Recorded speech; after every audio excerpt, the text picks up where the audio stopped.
کیا تاکہ تم لوگوں کو ایک دوسرے کے ذریعے سے آزمائے، اور جو لوگ اللہ کی راہ میں مارے جائیں گے اللہ ان کے اعمال کو ہرگز ضائع نہ کرے گا، وہ ان کی رہنمائی فرمائے گا، ان کا حال درست کر دے گا اور ان کو اس جنت میں داخل کرے گا جس سے وہ ان کو واقف کرا چکا ہے۔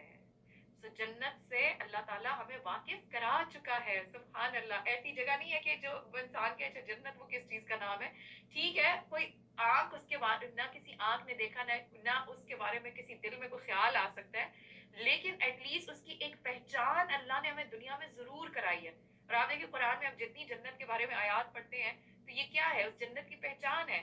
لیکن جنت میں گھر کا ہونا حدیث سے ہمیں پتہ چلتا ہے کہ کچھ ایسے نیک اعمال ہیں، جیسے ہم نے پہلے پڑھا نا، کچھ نیک ایسے اعمال ہیں جس کی وجہ سے فرشتوں کے دعاؤں کا مستحق ہم بن جاتے ہیں۔ اسی طریقے سے حدیث سے کچھ ایسے نیک اعمال کا ہمیں پتہ چلتا ہے جس پہ جنت میں گھر کے وعدے ہیں۔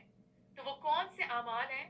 آپ صلی اللہ علیہ وآلہ وسلم نے فرمایا، اچھا پہلے تو میں آپ کو وہ حدیث سنا دوں نا، یا عرفہا لہا، اس سے ریلیٹڈ، کہ آپ صلی اللہ علیہ وآلہ وسلم نے فرمایا مجھے امید ہے کہ تم اپنی نیک اولاد سمیت جنت میں داخل ہونے سے پہلے ہی اپنی وہاں رہائش گاہیں بنوا لوگے، اور قسم اس ذات کی جس کے ہاتھ میں محمد صلی اللہ علیہ وآلہ وسلم کی جان ہے، ان میں سے ہر شخص اپنے جنت کے گھر کو اپنے دنیا کے گھر سے بھی زیادہ بہتر طور پر پہچان لے گا۔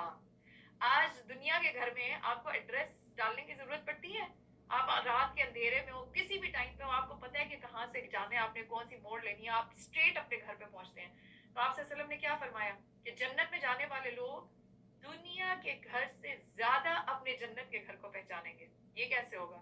یعنی ان کے اعمال کی وجہ سے ان کو ایگزیکٹلی پتا ہوگا کہ ان کا ٹھکانہ کہاں ہے اور انہوں نے کس طرف جانا ہے۔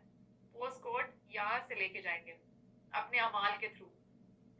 دنیا میں نا جو ہم لوگ کو جو کچھ بھی ملتا ہے، ہمارا گھر، مال، شوہر، بچے، جو بھی اللہ کی طرف سے نعمتیں ہیں، یہ اللہ کی طرف سے ہماری ڈیسٹنی، یہ ہماری تقدیر ہے، ٹھیک ہے؟ یہ اللہ کے فیصلے ہمارے کہ کس نے کس گھر میں پیدا ہونا ہے، کس کی کہاں پہ شادی ہو رہی ہے، کس کو کون سی جاب ملی ہے، یہ سب کچھ تقدیر سے ریلیٹڈ ہے جو اللہ کی طرف سے، اور اسی میں ہمارا امتحان ہے۔ جو آخرت کا گھر ہے، جو آخرت کی ڈیسٹنی ہے، جو آخرت کی تقدیر ہے، وہ اللہ تعالیٰ نے بندے کے ہاتھ میں رکھ دیا۔ آج آپ یہاں پہ ڈیفائن کریں گے کہ آپ وہاں پہ اپنے لیے کون سا سٹیٹس چاہتے ہیں، آپ کہاں پہ اپنا مقام چاہتے ہیں، آپ کس طرح کا گھر چاہتے ہیں، آپ کس طرح کی جگہ پہ پلاٹ لے رہے ہیں، کہاں پہ گھر بلڈ کرنا ہے۔ سو آج یہ تقدیر اپنے ہاتھ میں اللہ تعالیٰ نے بندے کے ہاتھ میں دے دی ہے، تو جیسے جیسے عمل کریں گے ویسے ویسے وہاں کی تقدیر آپ کی لکھی جا رہی ہے۔ So we have to define it. تو اپنے اعمال سے آج ہم اس بات کو دیکھیں گے۔ تو اب وہ کون سے اعمال ہیں جن کے لیے جنت میں گھر کا وعدہ ہے؟ آپ صلی اللہ علیہ وآلہ وسلم نے فرمایا جو شخص دن رات میں 12 رکعتیں ادا کرے اس کے لیے جنت میں ایک گھر بنایا جاتا ہے۔ یہ کون سی 12 رکعتیں ہیں؟ سنتیں۔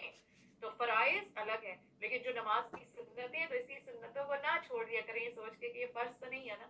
یس، یہ فرض نہیں ہے، اگر آپ صرف فرائض بھی پڑھ لیتے ہیں ایٹ لیسٹ فرض ادا ہو جاتا ہے، لیکن یہ سوچا کریں کہ یہ 12 سنتیں کتنا ٹائم لگتا ہے، آلریڈی وضو کیا ہوا ہے، چلا نماز پہ کھڑے ہوئے ہیں، تو سنتیں ادا کرنے میں کتنی دیر لگ جاتی ہے، لیکن اس کے بدلے جنت میں گھر کا وعدہ ہے۔ آپ صلی اللہ علیہ وآلہ وسلم نے فرمایا جس نے چاشت کی 4 رکعتیں اور ظہر سے پہلے 4 رکعتیں پڑھی اس کے لیے جنت میں ایک گھر بنایا جائے گا۔ تو آپ دیکھیں جو 12 سنتیں ہیں اس میں فجر سے پہلے 2 سنتیں ہم پڑھتے ہیں، پھر اس کے بعد ظہر سے پہلے 4 سنتیں، اور پھر ظہر کے بعد 2 سنتیں، پھر مغرب کے بعد 2 سنتیں، اور پھر عشاء میں بھی ہم جو سنتیں پڑھتے ہیں فرض کے بعد 2 سنتیں پڑھتے ہیں۔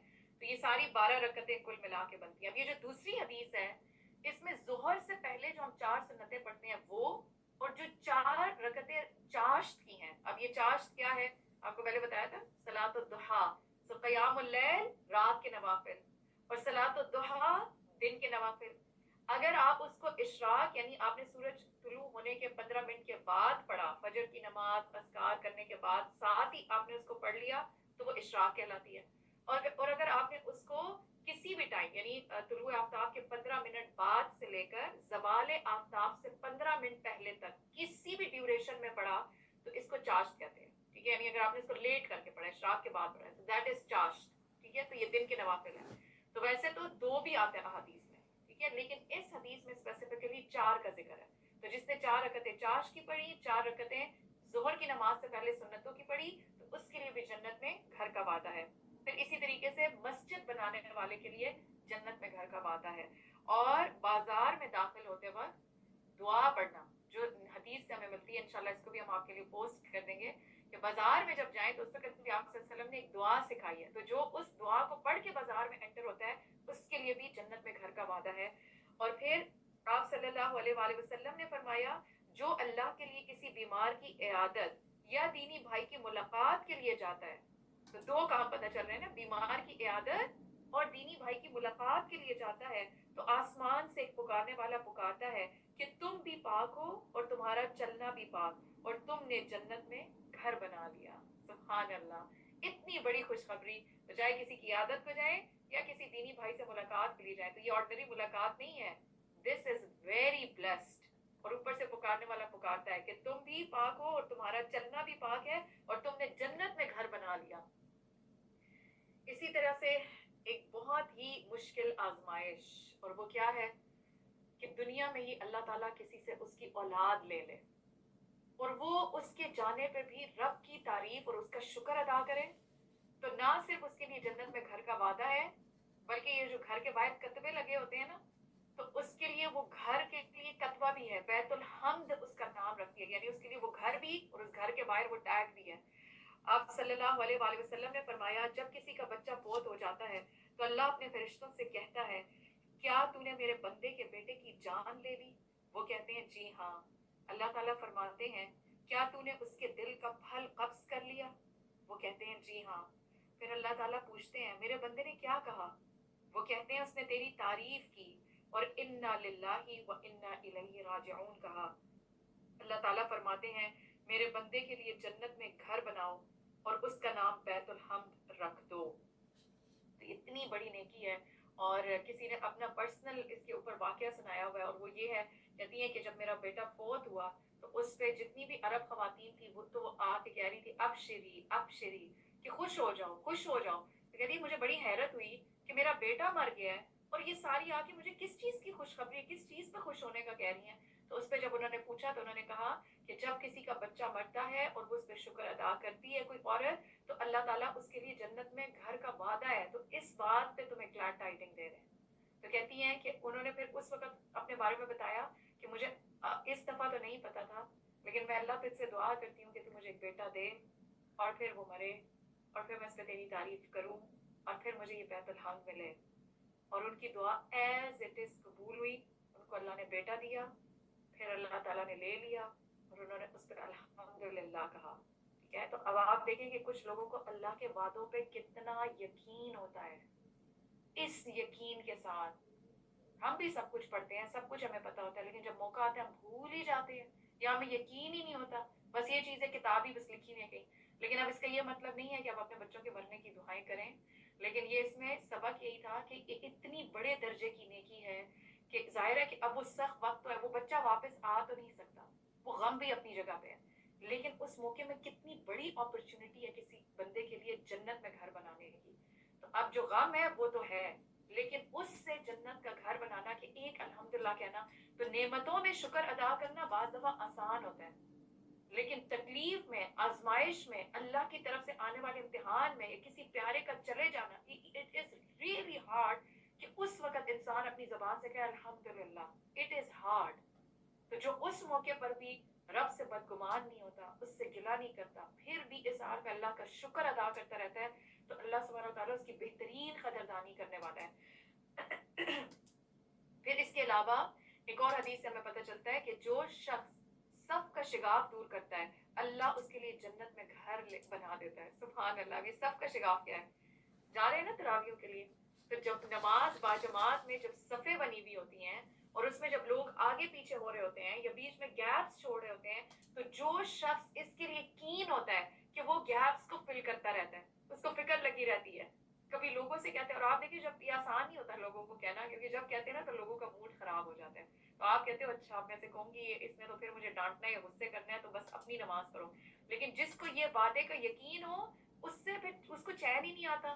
وہ لوگوں کو پیار سے بھی کہے گا، لوگوں کی ڈانٹ بھی سنے گا، لیکن اس کی ایک کوشش ہوگی کہ سب ساری جو ہے وہ مکمل ہو جائے، کہیں پہ کوئی گیپ نہ رہے. تو اس کے لیے بھی آپ دیکھیں یہ نیکی اتنی بڑی نیکی ہے. اور کیونکہ آپ دیکھیں اپنی جگہ چھوڑنا بھی بعض دفعہ لوگوں کے لیے مشکل ہوتی ہے نا, تو یہ ایک قدم ہی ہے نا, آگے سے پیچھے جانا, دائیں سے بائیں ہونا, اتنی سی بات ہے, لیکن اتنی بڑی نیکی. کیونکہ بعض دفعہ انسان کے نفس پہ بہت بھاری ہوتی ہے, میں کیوں ہلوں اپنی جگہ سے. تو اس چیز کے حریص بن جائیں, کیونکہ یہ بھی جنت میں گھر کی ضمانت ہے اس نیکی کے اوپر بھی. پھر اس کے علاوہ ایک اور حدیث, ایک ہی حدیث ہے, 3 ڈفرینٹ اعمال ہیں, اور جنت میں 3 مختلف درجوں کے اوپر گھر کی ضمانت.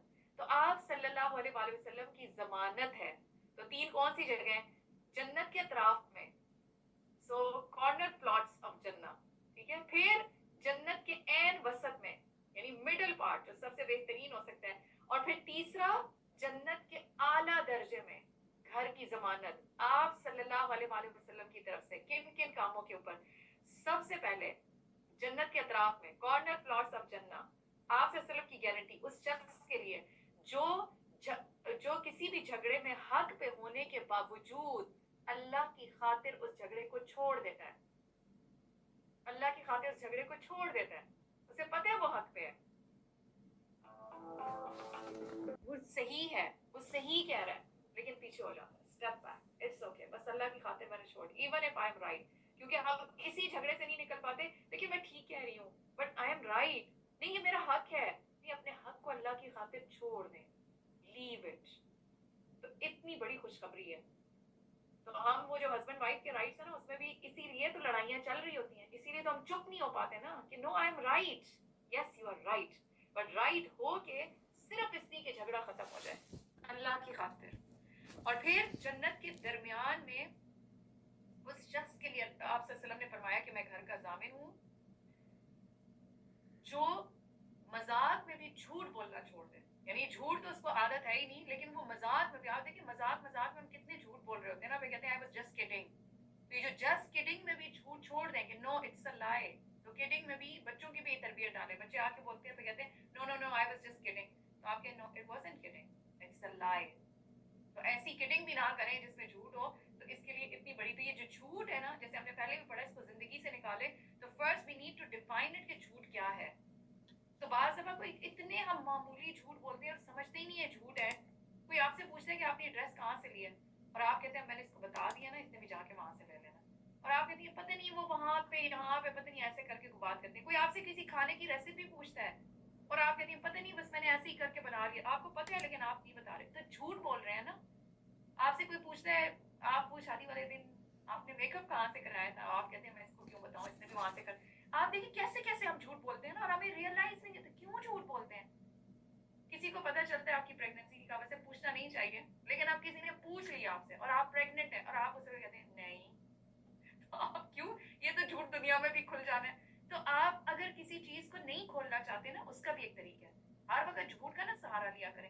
دیکھیں جو شخص ارادہ کر لیتا ہے نا کہ میں نے جھوٹ نہیں بولنا زندگی میں, واٹ سو ایور, چاہے اس کا نقصان ہی مجھے کیوں نہیں تھا, میں نے جھوٹ نہیں بولنا, اللہ اس کی مدد کرتا ہے. آپ نہیں کوئی چیز ڈسکلوز کرنا چاہتے نا, آپ سے کوئی بچے کے رشتے کا پوچھ رہے ہیں, ہاں آپ نے سنا آپ نے فلاں جگہ پہ رشتہ بھیجا, اب آپ نہیں بتانا چاہ رہے, ٹھیک ہے, تو ایک تو پوچھنا بھی نہیں چاہیے. آپ کیوں لوگوں کی زندگیوں میں ان کی جان کے پیچھے پڑے ہوئے ہیں, جس نے بتانا ہوگا بتا دے گا.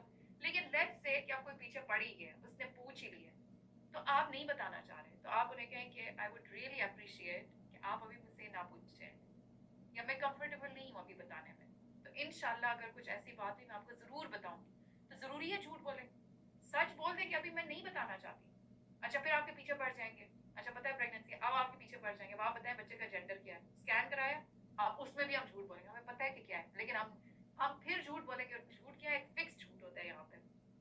وہ فکس جھوٹ کیا ہوتا ہے کہ نہیں اسکین میں نظر ہی نہیں آیا, اب نظر آیا ہوتا ہے اور آپ کو پتہ بھی ہوتا ہے, لیکن آپ کہتے ہیں نہیں وہ نظر ہی نہیں آیا. تو کیوں جھوٹ بولتے ہیں. آپ کہیں I would really appreciate if you don't ask me this question. انشاءاللہ جب ہوگا میں سب سے پہلے آپ کو بتاؤں گی. تو I want to keep it secret. کھل کے بولے نا. تو جتنا انسان سچا ہوتا ہے اچھے اخلاق کے ساتھ, اس کو سچ کے ساتھ ڈیل کرنا آ جاتا ہے. لیکن ہم نے نا ہر چیز میں سہارا جھوٹ کا لیا ہوا ہے. تو کوئی بھی بات, کسی بھی طرح کی ایگزیجریشن کرنا, ہم کسی کو ہنسا رہے ہوتے ہیں, ہنساتے ہنساتے بات اتنی ہوتی ہے, ہم اس کو اتنی اس لیے کرتے ہیں تاکہ لوگ زیادہ ہنسیں, ان کو انٹرٹین کرنے کے لیے. بھئی اپنی آخرت پر بات کر رہے ہیں.